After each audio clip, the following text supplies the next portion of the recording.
Jésus est en vie. Jean chapitre 11. Il y avait un homme malade, Lazare, de Béthanie, village de Marie et de Marthe sa sœur.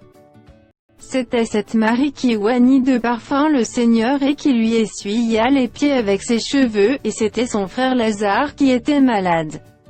Les sœurs envoyèrent dire à Jésus, « Seigneur, voici, celui que tu aimes est malade. » Après avoir entendu cela, Jésus dit, « Cette maladie n'est point à la mort, mais elle est pour la gloire de Dieu, afin que le Fils de Dieu soit glorifié par elle. » Or, Jésus aimait Marthe et sa sœur, et Lazare. Lors donc qu'il eut appris que Lazare était malade, il resta 2 jours encore dans le lieu où il était. Et il dit ensuite aux disciples, « Retournons en Judée. » Les disciples lui dirent, « Rabbi, et les Juifs tout récemment cherchaient à te lapider, et tu retournes en Judée. » Jésus répondit, « N'y a-t-il pas 12 heures au jour? Si quelqu'un marche pendant le jour, il ne bronche point, parce qu'il voit la lumière de ce monde.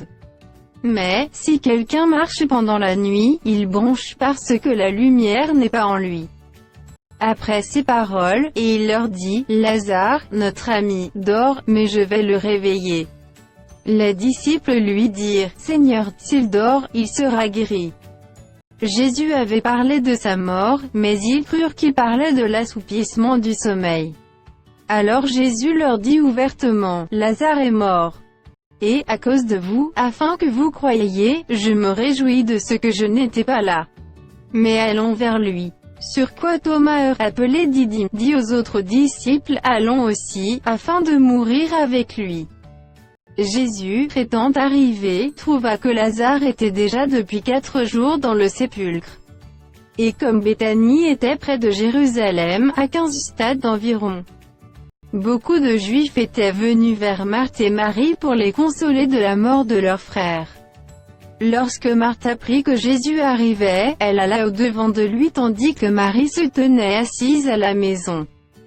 Marthe dit à Jésus, « Seigneur, si tu eusses été ici, mon frère ne serait pas mort. Mais, maintenant même, je sais que tout ce que tu demanderas à Dieu, Dieu te l'accordera. » Jésus lui dit, « Ton frère ressuscitera. » Je sais, lui répondit Marthe, qu'il ressuscitera à la résurrection au dernier jour. Jésus lui dit, « Je suis la résurrection et la vie. Celui qui croit en moi vivra quand même il serait mort. Et quiconque vit et croit en moi ne mourra jamais. Crois-tu cela ?» Elle lui dit, « Oui, Seigneur, je crois que tu es le Christ, le Fils de Dieu qui devait venir dans le monde. » Ayant ainsi parlé, elle s'en alla.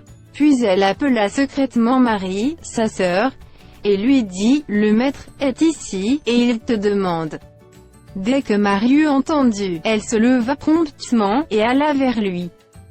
Car Jésus n'était pas encore entré dans le village, mais il était dans le lieu où Marthe l'avait rencontré.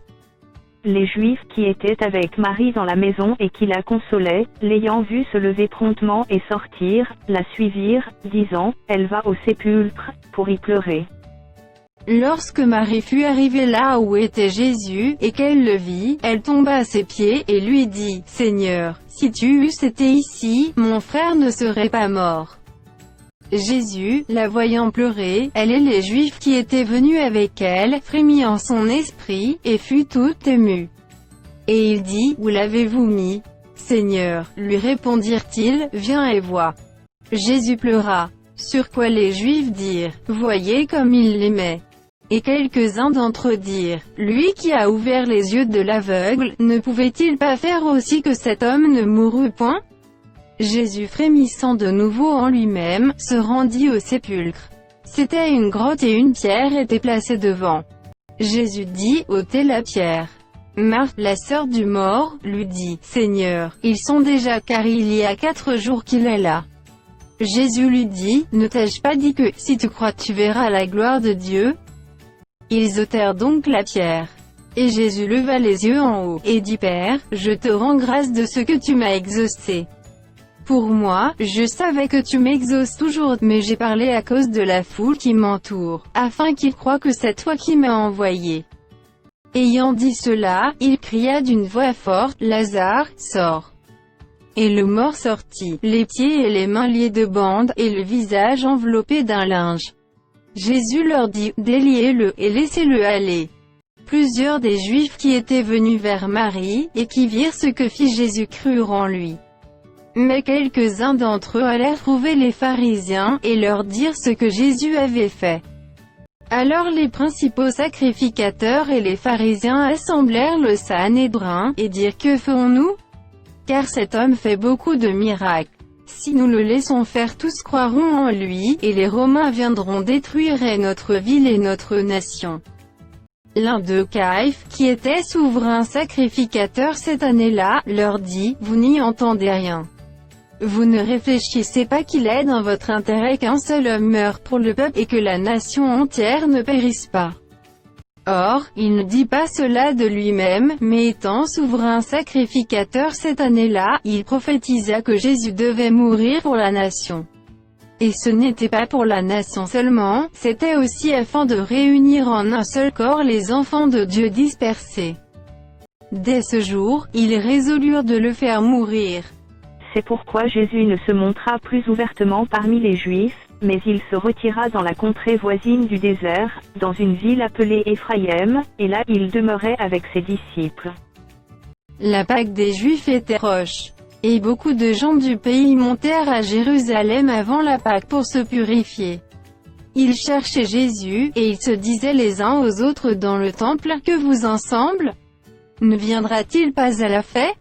Or, les principaux sacrificateurs et les pharisiens avaient donné l'ordre que, si quelqu'un savait où il était, et il le déclara, afin qu'on se saisît de lui.